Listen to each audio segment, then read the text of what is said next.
Hi friends, ನೋಡಿ ಸಿಂಪಲ್ಲಾಗಿ ಒಂದು ಕರ್ಜಿಕಾಯಿ ಕ್ವಿಕ್ಕಾಗಿ ಕೂಡ ಆಗುತ್ತೆ, ಟೇಸ್ಟಿ ಕೂಡ ಇರುತ್ತೆ. ಬನ್ನಿ ಮಾಡೋಣ. ನೋಡಿ ಫ್ರೆಂಡ್, ಒಂದು ಬೌಲಲ್ಲಿ ನಾನು ಕರ್ಜಿಕಾಯಿಗೆ ಹೂರಣ ಮಾಡ್ಕೊತಾ ಇದ್ದೀನಿ. ಇಲ್ಲಿ ನೋಡಿ, ಒಣಕೊಬ್ಬರಿ ಸಣ್ಣಕ್ಕೆ ತುರಿದಿಟ್ಕೊಂಡು ಬಂದಿದ್ದೀನಿ, 1 ಕಪ್ ಹಾಕೋತೀನಿ. ನೋಡಿ ಅದೇ ಕಪ್ಪಲ್ಲಿ ಕಡಲೆ ಇದು ಪುಡಿ ಮಾಡ್ಕೊಂಡು ಬರ್ತೀನಿ. ನೋಡಿ ಸಣ್ಣಕ್ಕೆ ಪೌಡರ್ ಮಾಡ್ಕೊಂಬಂದಿದ್ದೀನಿ ಮಿಕ್ಸಿಲಿ, ಅದನ್ನು 1 ಕಪ್ಪೇ ತೊಗೊಂಡಿದ್ದೀನಿ. ನೋಡಿ ಅದೇ ಕಪ್ಪಲ್ಲಿ ಸ್ವಲ್ಪ 3/4% ನಾನು ಸಕ್ಕರೆ ತೊಗೊಂಡಿದ್ದೀನಿ. 2 ಏಲಕ್ಕಿ ಹಾಕ್ಕೊಂಡು ಇದನ್ನು ಪೌಡರ್ ಮಾಡ್ಕೊಬರ್ತೀನಿ. ಇದನ್ನು ಸಣ್ಣಕ್ಕೆ ಪುಡಿ ಮಾಡ್ಕೊಂಬಂದಿದ್ದೀನಿ ಸಕ್ಕರೆನೂ. ಇವಾಗ ಇದನ್ನೆಲ್ಲ ಮಿಕ್ಸ್ ಮಾಡಿಬಿಡೋಣ ಒಟ್ಟಿಗೆ. ನೋಡಿ ಒಣಕೊಬ್ಬರಿ ಮತ್ತು ಕಡಲೆ ಪೌಡರು, ಸಕ್ಕರೆ ಪೌಡರು, ನೀವು ಬೇಕಾದ್ರೆ ಸಕ್ಕರೆ ಬದಲು ಬೆಲ್ಲ ಕೂಡ ಹಾಕೋಬೋದು. ಚೆನ್ನಾಗಿ ಹಿಂಗೆ ಕಲಿಸ್ಕೊಳ್ಳೋಣ. ನೋಡಿ ರೆಡಿ ಆಯಿತು ಹೂರಣ, ರೆಡಿಯಾಗಿದೆ. ತುಂಬ ಚೆನ್ನಾಗಿ ಬಂದಿದೆ. ಇದೊಂದು ಸೈಡಿಗೆ ಪ್ಲೇಟ್ ಮುಚ್ಚಿ ಇಟ್ಕೊಬಿಡೋಣ. ಈಗ ಹಿಟ್ಟು ಕಲಿಸ್ಕೊತೀನಿ. ಕಲ್ಸೋಕ್ಕೆ ಒಂದು ಬೌಲ್ ತೊಗೊಂಡಿದ್ದೀನಿ. ನೋಡಿ 1 ಕಪ್ಪು ಮೈದಾ ಹಿಟ್ಟು, ಇನ್ನೂ ಸ್ವಲ್ಪ ಅರ್ಧ ಹಾಕೋತೀನಿ. ನೋಡಿ ಇನ್ನೊಂದು ಅರ್ಧ ಹಾಕೊತೀನಿ ಸಾಕು. ನೋಡಿ 3 ಸ್ಪೂನಷ್ಟು ಚಿರೋಟಿ ರವೆ ತೊಗೊಂಡಿದ್ದೀನಿ, ಅಥವಾ ಸಣ್ಣ ರವೆ ತೊಗೊಳ್ಳಿ. ನೋಡಿ ಒಂದು ಸ್ವಲ್ಪ ಉಪ್ಪು.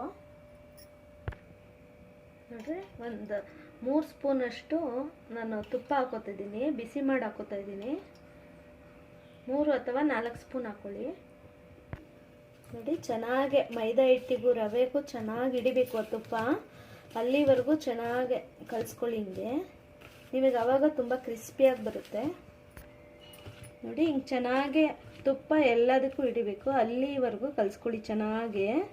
ನೋಡಿ ಹಿಂಗೆ ಮಾಡಿದ್ರೆ ಹಿಂಗೆ ಗಟ್ಟಿಯಾಗಿ ಒಂದು ಇದು ಬರಬೇಕು, ಅಲ್ಲಿವರೆಗೂ ಚೆನ್ನಾಗಾಗಿದೆ ಅಂತ, ತುಪ್ಪ ಚೆನ್ನಾಗಿ ಹಿಡಿದಿದೆ ಅಂತ. ಇವಾಗ ಸ್ವಲ್ಪನೇ ನೀರು ಹಾಕೊಳ್ಳೋಣ. ನೋಡಿ ಚಪಾತಿಗಿಂತ ಸ್ವಲ್ಪ ತೆಳುಗೆ ಕಲಿಸ್ಕೋಬೇಕು. ನೋಡಿ ಇಷ್ಟ ಆದರೆ ಸಾಕು. ಚೆನ್ನಾಗಿ ಕಲಿಸ್ಕೊಂಡು ನೋಡಿ ಸ್ವಲ್ಪ ಎಣ್ಣೆ ಹಿಂಗೆ ಸೇರಿಸ್ಕೊಂಡು, ಸ್ವಲ್ಪ 1 ಸ್ಪೂನಷ್ಟು ಮೇಲ್ಗಡೆ ಎಣ್ಣೆ ಹಾಕ್ಕೊಂಡು ಒಂದು 10 ನಿಮಿಷ ಚೆನ್ನಾಗಿ ನೆನೆಯೋಕೆ ಬಿಟ್ಬಿಡೋಣ. ಕ್ಲೋಸ್ ಮಾಡೋಣ. ನಿಮಿಷ ಆಗಿದೆ, ಚೆನ್ನಾಗಿ ನೆಂದಿದೆ ಹಿಟ್ಟು. ನೋಡಿ ತುಂಬ ಚೆನ್ನಾಗಿ ನೆಂದಿದೆ. ಇವಾಗ ನಿಮಗೆ ಚಿಕ್ಕ ಸೈಜಲ್ಲಿ ಉಂಡೆ ಮಾಡ್ಕೊತೀನಿ. ನೋಡಿ ಇಷ್ಟಪ್ಪ ಮಾಡ್ಕೊಳ್ಳಿ. ನೋಡಿ ಎಲ್ಲನೂ ಉಂಡೆ ಕಟ್ಟಿಟ್ಕೊಂಡಿದ್ದೀನಿ. ಇವಾಗ ಒಂದೊಂದೇ ಲಟ್ಟಿಸ್ತೀನಿ. ನೋಡಿ ನಾನು ದಪ್ಪನೂ ಲಟ್ಟಿಸ್ಕೊಂಡಿಲ್ಲ, ತೆಳ್ಳಗೂ ಲಟ್ಟಿಸ್ಕೊಂಡಿಲ್ಲ, ಮೀಡಿಯಮ್ ಲಟ್ಟಿಸ್ಕೊಂಡಿದ್ದೀನಿ. ನೋಡಿ ಒಂದು ಮೋಲ್ಡಿಗೆ ನೋಡಿ ಸೈಡಿಗೆ ಸ್ವಲ್ಪ ನೀರು ಹಾಕೋಬೇಕು. ನೋಡಿ ಚೆನ್ನಾಗಿ ಹಾಕ್ಕೊಂಡಿದ್ದೀನಿ. ಇದಕ್ಕೆ ಎಷ್ಟು ಫಿಲ್ ಆಗುತ್ತೋ ಅಷ್ಟು ಮಾಡ್ಕೊತೀನಿ. ನೋಡಿ ಹಿಂಗೆ ಹಾಕ್ಕೊಂಡು ಹಿಂಗೆ ಕ್ಲೋಸ್ ಮಾಡಿಬಿಡಿ. ನಿಮಗೆ ಒಂದೇ ಶೇಪಲ್ಲಿ ತುಂಬ ಚೆನ್ನಾಗಿ ಬರುತ್ತೆ. ನೋಡಿ